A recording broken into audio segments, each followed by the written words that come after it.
The Seven Lamps of Architecture. The Lamp of Sacrifice. I recently have enjoyed rereading John Ruskin's extended essay, The Seven Lamps of Architecture.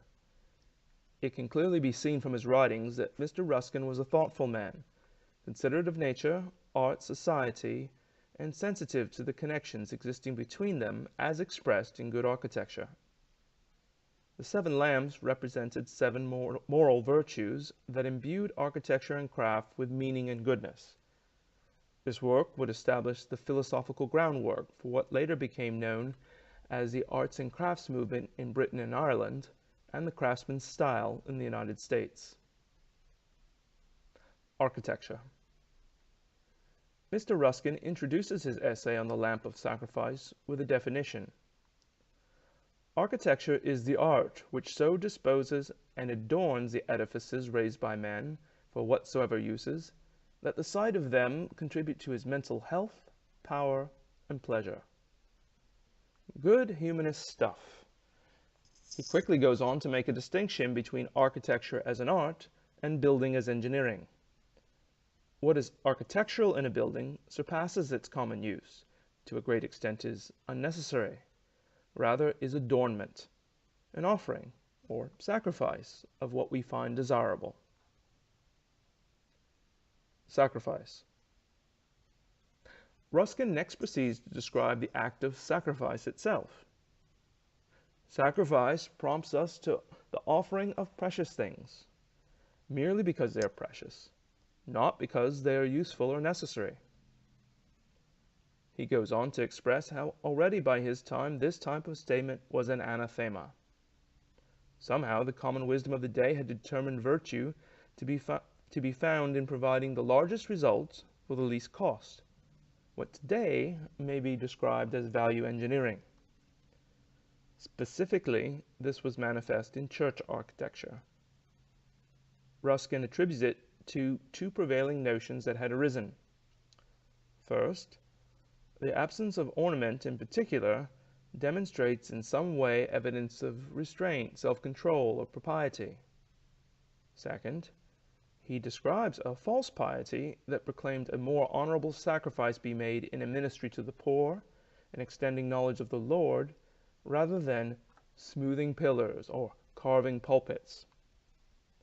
Ruskin was quick to point out, the question is not between God's house and his poor. It is not between God's house and his gospel. It is between God's house and ours. This was written in 1849, in the midst of an ascendant Victorian age, when a British bourgeoisie lavished in the domestic luxury of tessellated floors, gilded furniture, and niche statuary, yet church architecture had been virtually stripped bare on the altar of economy and propriety. It is clear that the worth of the church as a physical building was of questionable value. However, the sacrifice of the congregation in giving their best bestowed upon it nobility. This sacred view of all architecture, not just of the church, was intrinsically understood by previous generations. Ruskin observes that all old work has nearly been hard work. Even the work of children and barbarians was always their utmost. By contrast, he notes that ours has the look of money's worth, of stopping short wherever and whenever we can. Ruskin continues by urging us to resist all temptation of this type of work, of thus degrading ourselves voluntarily.